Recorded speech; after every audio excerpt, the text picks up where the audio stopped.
Hey guys, this is Monster69 from Sydney, Australia. Hope you're well. Welcome to another Star Citizen video. In this episode, I want to have a closer look and give my worthless opinions on the upcoming light tank called the Tumbril Storm.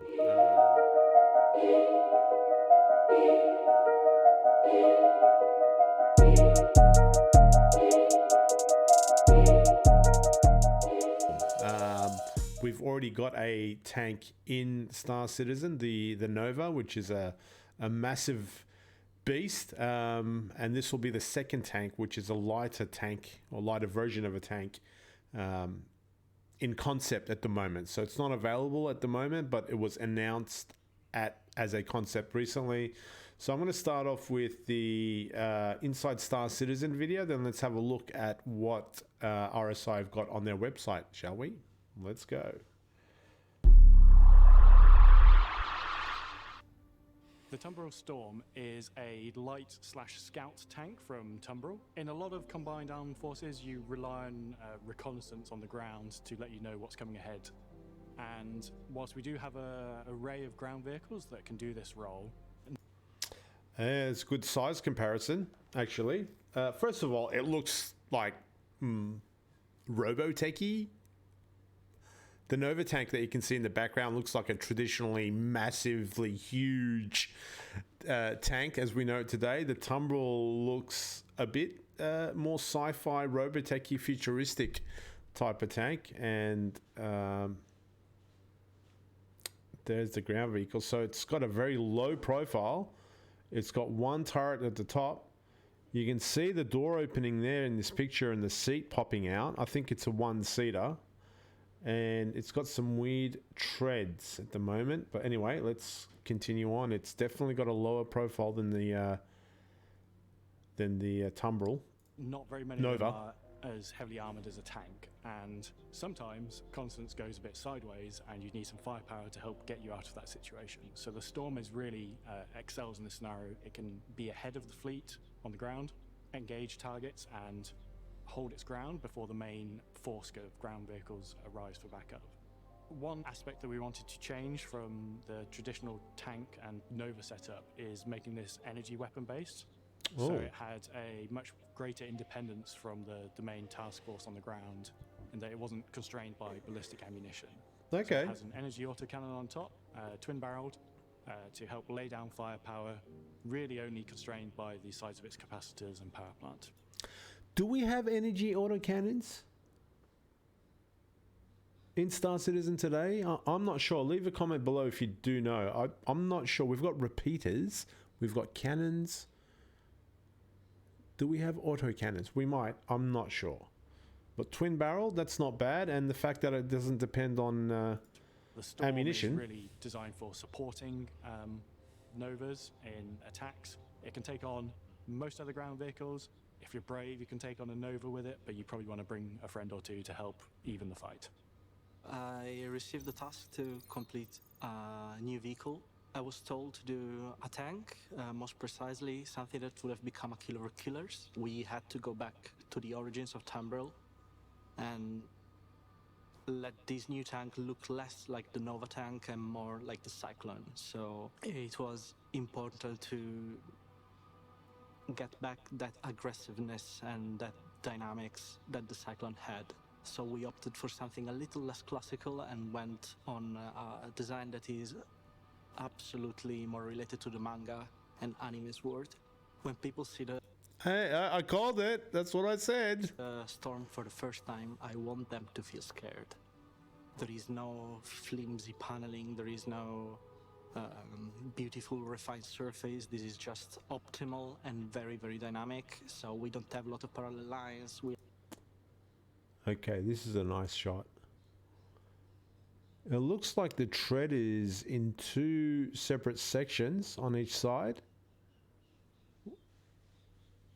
This one seems to be semi-exposed on the front. This one's in a casing, it looks like, in the back. It's a dual tread.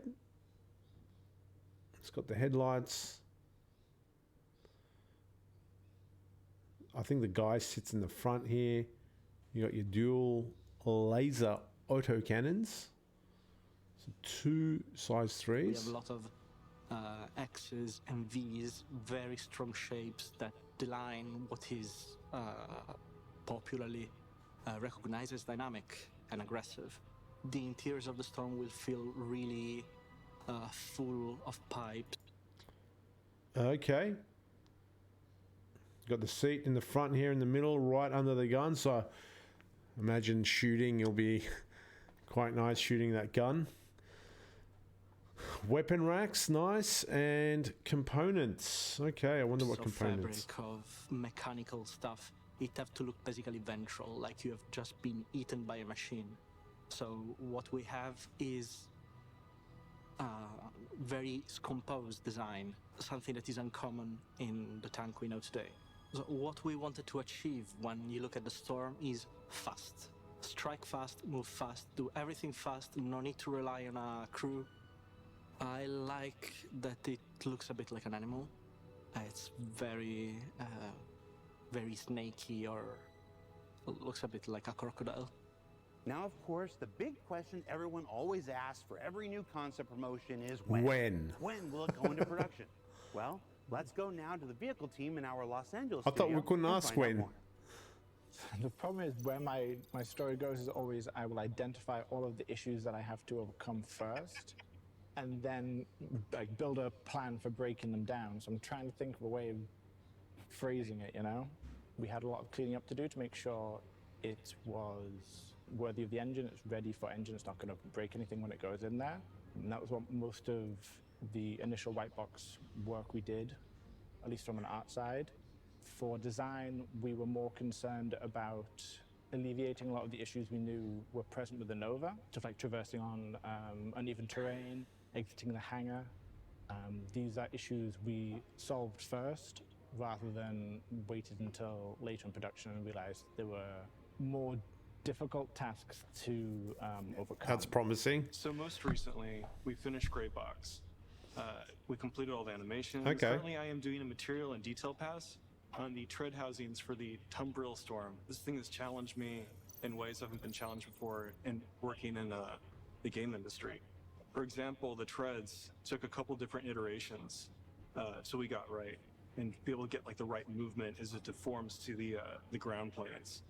This ship is definitely more organic than anything I'm used to, and I suppose it's like its own challenges, but it's been a learning process.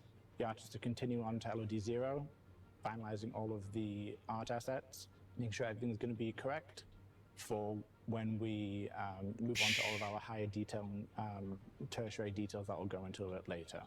Everything from the way the doors open on the tank to the cockpit itself. When you go inside this thing, it's like stepping into a mech. It's completely different from any other vehicle I've seen in this game. I feel like it can transform into a freaking Robotech bot, to be honest. This is really Star Citizen at its best, with the intricately designed vehicle with moving parts, and it looks. I like the way it looks. My favorite thing about the Storm is going to be the role of it. The Nova is a very, very big tank. It requires 3 people. It's got that big size 5 cannon. You don't always need a size 5 cannon. Some people may disagree, but I don't think you do. Oh, the cannon moves The up. Storm is a little bit quicker. Only requires 1 person. It kind of sits in a really good spot between something very quick like a Cyclone and something a little bit more punchy like the Nova. I'm excited the progress that the team has made on this. It's been a real beauty to work on, and it should be a lot of fun for the players too. So what did we learn this week? Well, we learned that the RSI Lynx is the new benchmark for traveling planetside in comfort and... All right, let's quickly jump to the website and just kind of absorb that information. It's a nice looking tank. It's got a very low profile. Apparently it's really fast. Single player tank that is kind of Robotech-y. It's a scouting tank. It's, you know, send them forth and disrupt the enemy type tank, get behind enemy lines, maybe a typical light tank kind of use. It's faster and stronger.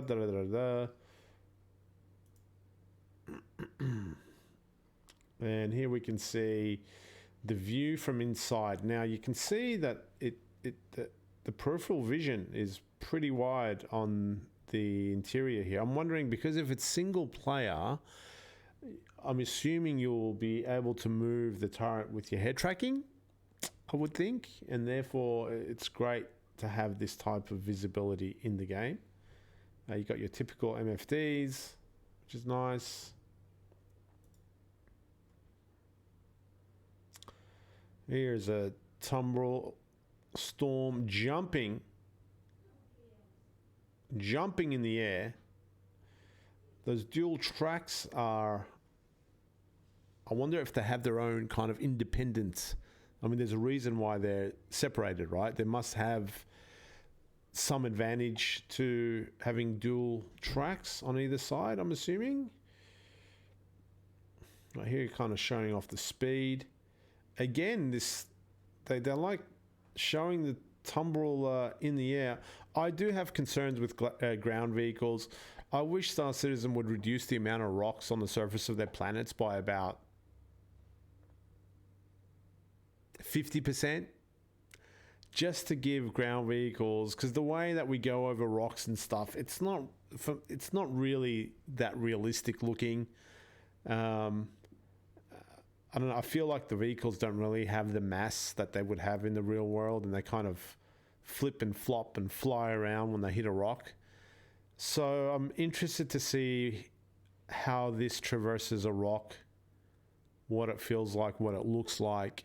It feels like, from what they said inside Star Citizen, that they've had some learnings from the Nova tank, so we'll see how that unfolds. But yeah, too many rocks. And again, here are some ballistas that have been wrecked by the storm. So exploring the Tumbril Storm here. We got the seat in the front, the operator's seat, single seater. We got a track system, state-of-the-art track-driven system, uses tech and materials first used in the Nova for effortless handling over all types of terrain. We've got a interior weapon rack. Nice. So you can store your weapons there. We've got armor. Oh, we've got a shield generator, sorry, along with tactical spec armor. Probably a size 0 shield generator, I would assume. And we've got that size 3 Hurston Dynamics energy weapon designed exclusively for the Storm. So it's a custom made laser autocannon, double barreled. That means 2 size 3s in my books anyway. It's 10.5 meters long. It's very wide, 7.5 meters wide, but it's very low. So its profile is very small. Crew of 1.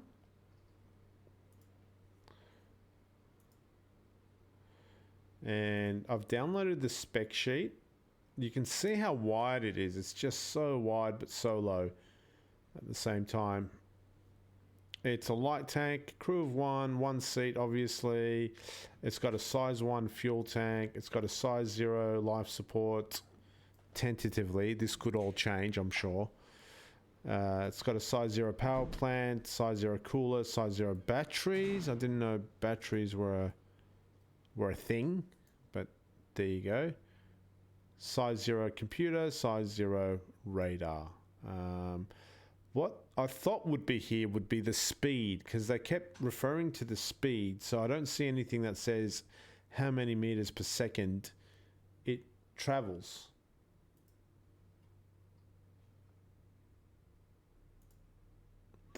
Here's more of the gallery. Here is some storms coming out of a Hercules. I think it would be the only ship that it would fit in. I think. I'm not 100% sure. Here's some storms in the battlefield.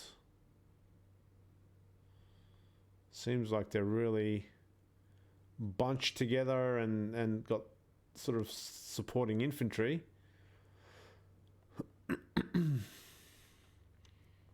Instead of that kind of lightning speed blitzkrieg artwork that we saw before. And here is the size comparison, which is really handy, so you can see how much smaller or lower it is than the Nova. Nova's huge. It's freaking massive.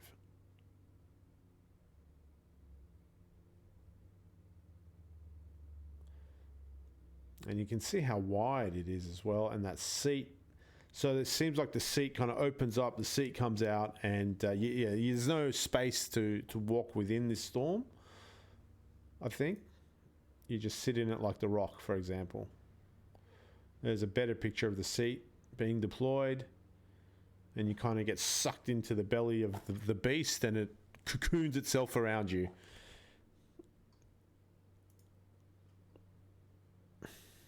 Seen that picture? Cool. All right, so it's what, $77 standalone, concept obviously, or what's the difference between these two? $88 standalone, ship in stock, Storm standalone, war bond. Sorry, okay, this is with real money. And if you wanted to spend credits, it's $11 more. So $88, $77. It's not too bad, I suppose. You do get a loaner, I believe. I think you might get the Nova, Tumbril Nova. Initially, the Tumbril Nova for gameplay will be the loaner as well. So, yeah, look, really interesting, really fun tank,